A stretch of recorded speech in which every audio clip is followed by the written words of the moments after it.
केंद्रीय मंत्रिमंडल में मेरे सहयोगी श्री अश्विनी वैष्णव जी, श्री देवसिंह चौहान जी, डॉक्टर एल मुरुगन जी, टेलीकॉम और ब्रॉडकास्टिंग सेक्टर से जुड़े सभी लीडर्स, देवियों और सज्जनों,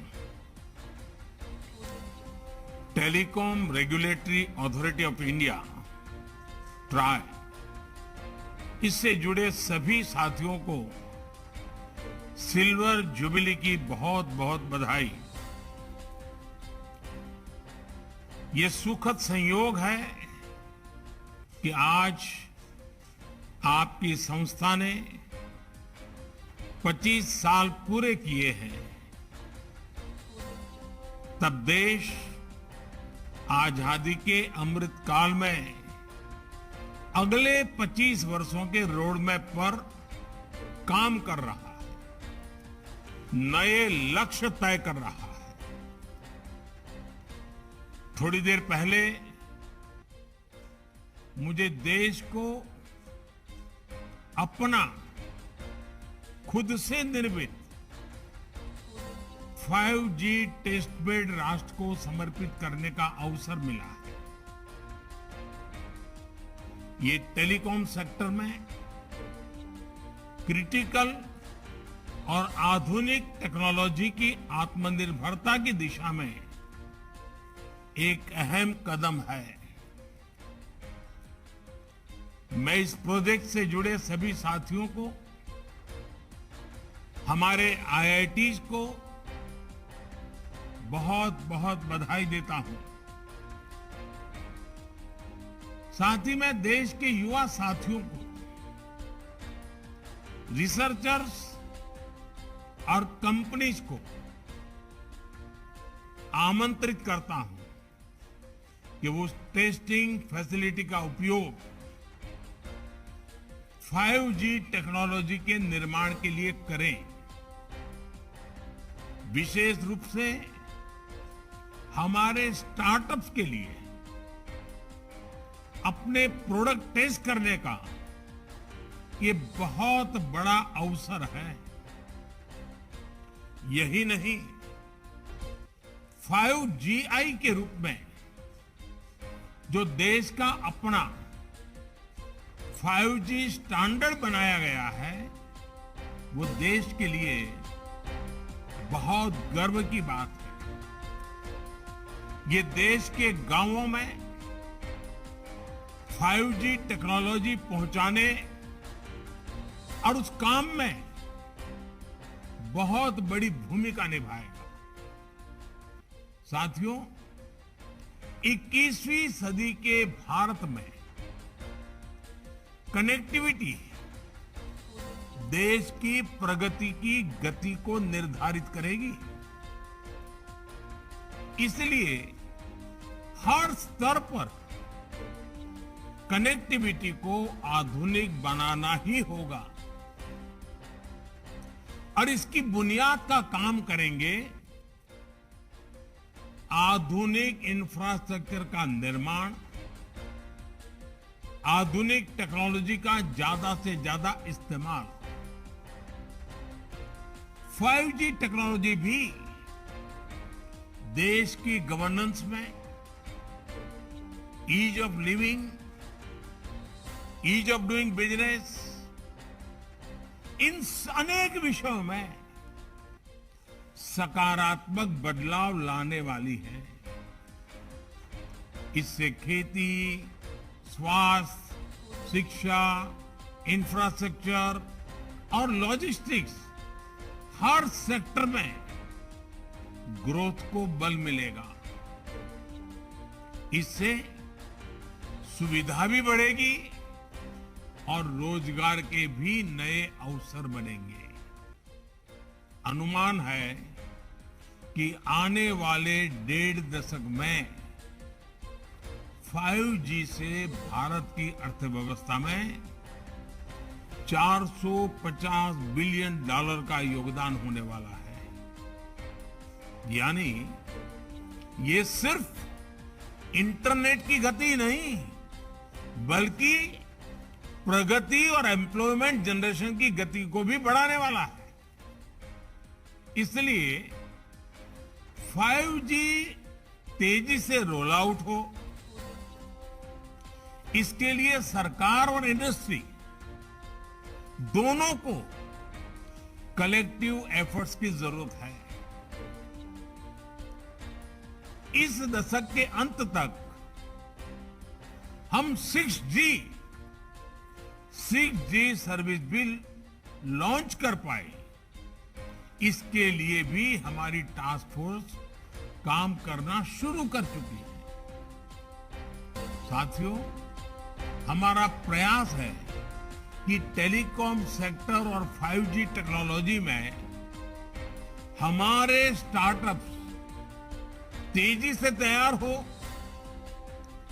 ग्लोबल चैंपियन बने।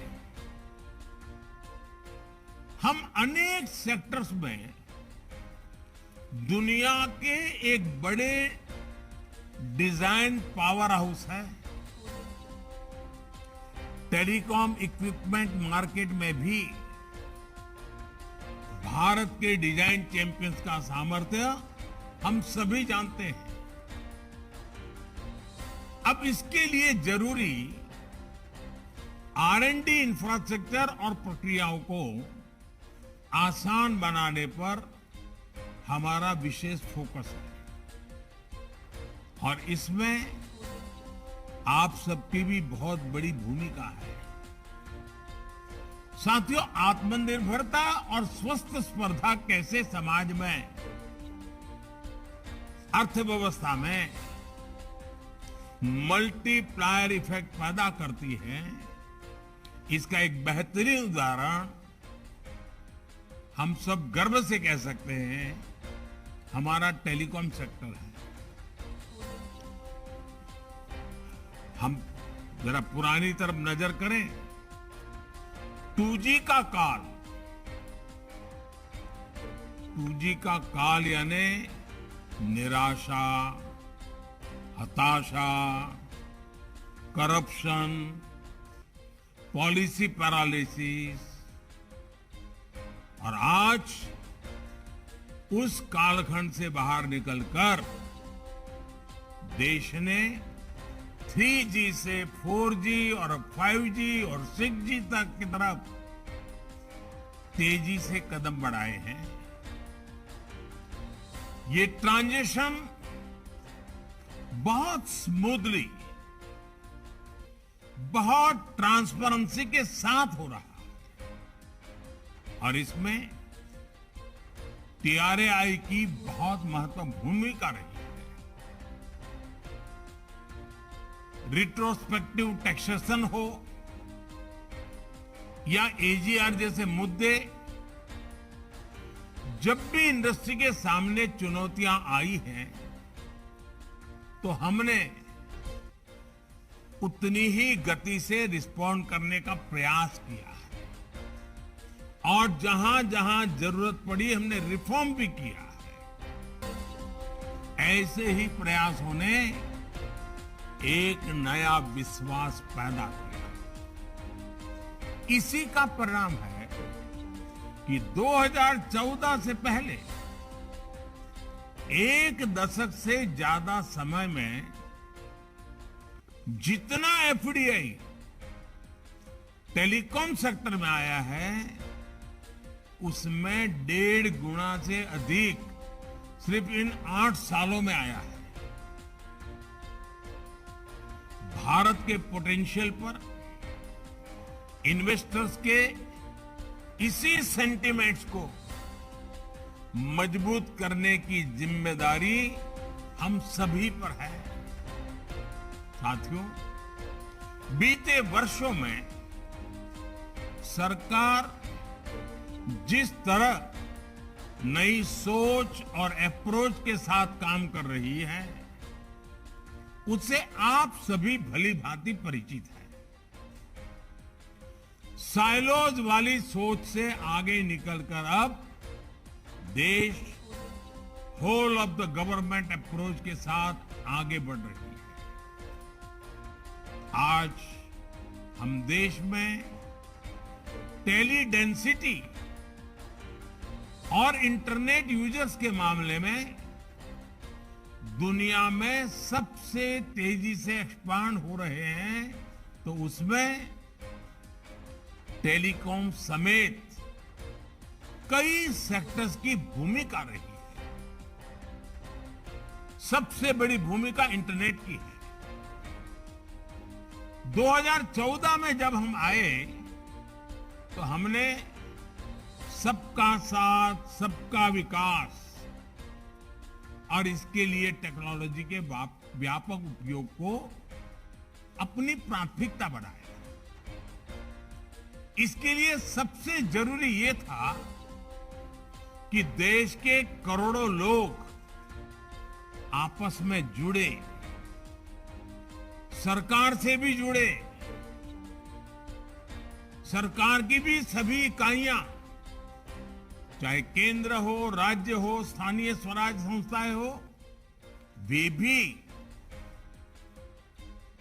एक प्रकार से एक ऑर्गेनिक इकाई बन करके आगे बढ़े, आसानी से कम खर्च में जुड़े, बिना करप्शन के सरकारी सेवाओं का लाभ ले सकें।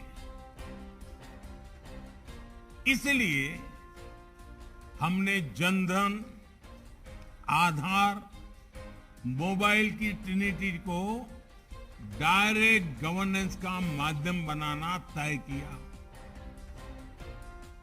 मोबाइल गरीब से गरीब परिवार की भी पहुंच में हो, इसके लिए हमें देश में ही मोबाइल फोन की मैन्युफैक्चरिंग पर बल दिया। परिणाम ये हुआ कि मोबाइल मैन्युफैक्चरिंग यूनिट्स 200 से बढ़कर 200 से अधिक हो गई। आज भारत दुनिया का सबसे बड़ा मोबाइल फोन मैन्युफैक्चरर है और जहां हम अपनी जरूरत के लिए फोन इंपोर्ट करते थे, आज हम मोबाइल एक्सपोर्ट के नए रिकॉर्ड बना रहे हैं। साथियों, मोबाइल कनेक्टिविटी बढ़ाने के लिए जरूरी था कि कॉल और डेटा महंगा ना हो। इसलिए टेलीकॉम मार्केट में हेल्दी कंपटीशन को हमने प्रोत्साहन किया। इसी का परिणाम है कि आज हम दुनिया के सबसे सस्ता डेटा प्रोवाइडर्स में से एक है। आज भारत देश के हर गांव तक ऑप्टिकल फाइबर से जोड़ने में जुटा है। आपको भी पता है कि 2014 से पहले भारत में 100 ग्राम पंचायतें भी ऑप्टिकल फाइबर कनेक्टिविटी से नहीं जुड़ी थी। आज हम करीब 2.25 लाख ग्राम पंचायतों तक ब्रॉडबैंड कनेक्टिविटी पहुंचा चुके हैं। कुछ समय पहले ही सरकार ने देश के नक्सल प्रभावित अनेक जनजातीय जिलों में भी 4G कनेक्टिविटी पहुंचाने की बहुत बड़ी योजना को स्वीकृति किया है। ये 5G और 6G टेक्नोलॉजी के लिए भी अहम है और मोबाइल और इंटरनेट के दायरे का भी इससे विस्तार होगा। साथियों, फोन और इंटरनेट तक ज्यादा से ज्यादा भारतीयों की पहुंचने भारत के एक बहुत बड़े पोटेंशियल को खोल लिया है। इसने देश में एक सशक्त डिजिटल इंफ्रास्ट्रक्चर की नींव रखी है। इसने देश में सर्विस की एक बहुत बड़ी डिमांड पैदा की। इसका एक उदाहरण देश के कोने कोने में बनाए गए 4 लाख कॉमन सर्विस सेंटर्स हैं। इन कॉमन सर्विस सेंटर्स में आज सरकार की सैकड़ों सर्विसेज गांव के लोगों तक पहुंच रही हैं। ये कॉमन सर्विस सेंटर्स लाखों युवाओं को रोजगार का भी माध्यम बने हैं। मैं पिछले दिनों गुजरात में एक कार्यक्रम में गया था। वहां दाहोद जिला जो जनजातीय क्षेत्र है, आदिवासी विस्तार है, वहां का एक दिव्यांग कपल मिला मुझे। वो कॉमन सर्विस सेंटर चलाते हैं। उन्होंने कहा मैं दिव्यांग था तो मुझे ये थोड़ी मदद मिल गई और मैंने शुरू किया, और आज वो 28-30 हजार रुपया आदिवासी क्षेत्र के दूर दराज गांव में कॉमन सर्विस सेंटर से कमा रहे हैं। मतलब ये हुआ कि आदिवासी क्षेत्र के नागरिक भी ये सेवाएं क्या है, ये सेवाएं कैसे ली जाती है, ये सेवा कितनी सार्थक है, इसको भी जानते हैं। और एक दिव्यांग कपल वहां छोटे से गांव में लोगों की सेवा भी करता है, रोजी रोटी भी कमाता है। ये डिजिटल टेक्नोलॉजी किस प्रकार से बदलाव ला रही है। साथियों, हमारी सरकार टेक्नोलॉजी को निरंतर अपग्रेड करने के साथ साथ देश के डिलीवरी सिस्टम को भी लगातार सुधार रही है। इसने देश में सर्विस और मैन्युफैक्चरिंग दोनों से जुड़े स्टार्टअप इकोसिस्टम को बल दिया है। ये भारत को दुनिया का तीसरा सबसे बड़ा स्टार्टअप इकोसिस्टम बनाने के पीछे एक अहम कारण है। साथियों, ये whole of the government approach हमारे ट्राई जैसे तमाम रेगुलेटर्स के लिए भी वर्तमान और भविष्य की चुनौतियों से निपटने के लिए अहम है। आज रेगुलेशन सिर्फ एक सेक्टर की सीमाओं तक सीमित नहीं है। टेक्नोलॉजी अलग अलग सेक्टर्स को इंटरकनेक्ट कर रही है। इसलिए आज कोलैबोरेटिव रेगुलेशन की जरूरत हुई हर कोई स्वाभाविक से अनुभव कर रहा है। इसके लिए जरूरी है कि तमाम रेगुलेटर्स साथ आए, कॉमन प्लेटफॉर्म तैयार करें और बेहतर तालमेल के साथ समाधान निकालें। मुझे पूरा विश्वास है कि इस कॉन्फ्रेंस से इस दिशा में महत्वपूर्ण समाधान निकल करके आएगा। आपको देश के टेलीकॉम कंज्यूमर्स के इंटरेस्ट की भी सुरक्षा करनी है और दुनिया के सबसे आकर्षक टेलीकॉम मार्केट की ग्रोथ को भी प्रोत्साहित करना है। TRAI की सिल्वर जुबिली कॉन्फ्रेंस हमारी आजादी के अमृतकाल की ग्रोथ को गति देने वाली हो, ऊर्जा देने वाली हो, नया विश्वास पैदा करने वाली हो, एक नई छलांग मारने के सपने देखने वाली हो और साकार करने के संकल्प वाली हो। इसी कामना के साथ आप सभी का बहुत बहुत आभार। आप सबको अनेक अनेक शुभकामनाएं। बहुत बहुत धन्यवाद।